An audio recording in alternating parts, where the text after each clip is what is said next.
नमस्कार दोस्तों, मेरे YouTube चैनल कहानियाँ में आपका स्वागत है। विक्रम बेताल की इस कहानी में अब तक आपने 9 कहानियाँ सुन ली। आज 10वीं कहानी की शुरुआत करते हैं। यदि आपको यह कहानी पसंद आए तो इस चैनल को लाइक, सब्सक्राइब और अपने दोस्तों के साथ शेयर ज़रूर कीजिएगा। तो चलिए इसकी शुरुआत करते हैं। मदनपुर नगर में वीरवर नाम का राजा राज करता था। उसके राज्य में एक वैश्य था जिसका नाम हिरण्यदत्त था।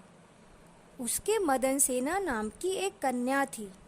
एक दिन मदन सेना अपनी सखियों के साथ बाग में गई।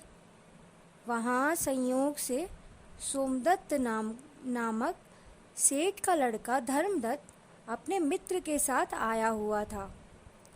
वह मदन सेना को देखते ही उससे प्रेम कर बैठा। घर लौटकर वह सारी रात उसके लिए बेचैन रहा। अगले दिन वह फिर बाग में गया। मदन सेना वहाँ अकेली बैठी थी।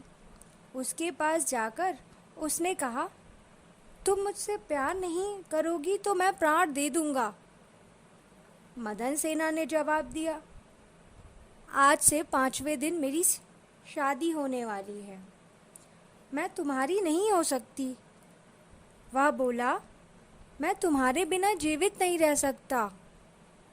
मदन सेना डर गई।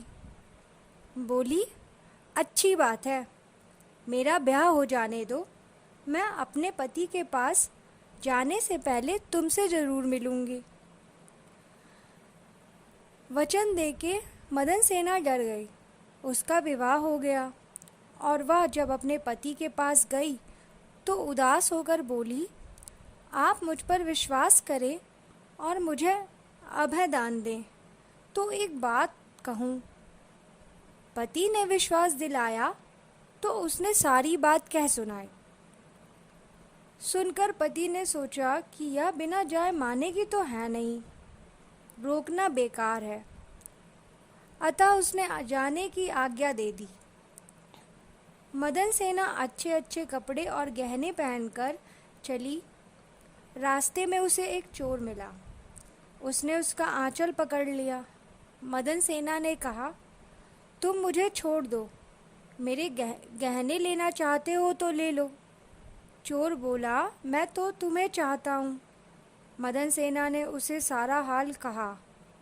पहले मैं वहाँ हो आऊँ तब तुम्हारे पास आऊँगी। चोर ने उसे छोड़ दिया। मदन सेना धर्मदत्त के पास पहुंची।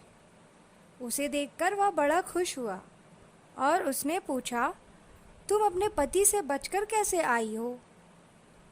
मदन सेना ने सारी बात सच सच कह दी। धर्मदत्त पर उसका बड़ा गहरा असर पड़ा। उसने उसे छोड़ दिया। फिर वह चोर के पास आई। चोर सब कुछ जानकर बड़ा प्रभावित हुआ और वह उसे घर पर छोड़ गया। इस प्रकार मदन सेना सबसे बचकर पति के पास आ गई। पति ने सारा हाल कह सुना तो बहुत प्रसन्न हुआ और उसके साथ आनंद से रहने लगा। इतना कहकर बेताल बोला, हे राजा, बताओ, पति, धर्मदत्त और चोर, इनमें से कौन अधिक त्यागी है? राजा ने कहा, चोर। मदन सेना का पति तो उसे दूसरे आदमी पर रुझान होने से त्याग देता है। धर्मदत्त इसलिए छोड़ देता है कि उसका मन बदल गया था। फिर उसे यह डर भी रहा होगा कि कहीं उसका पति उसे राजा से कहकर दंड ना दिलवा दे। लेकिन चोर का किसी को पता ना था, फिर भी उसने उसे छोड़ दिया, इसलिए वह उन दोनों से अधिक त्यागी था।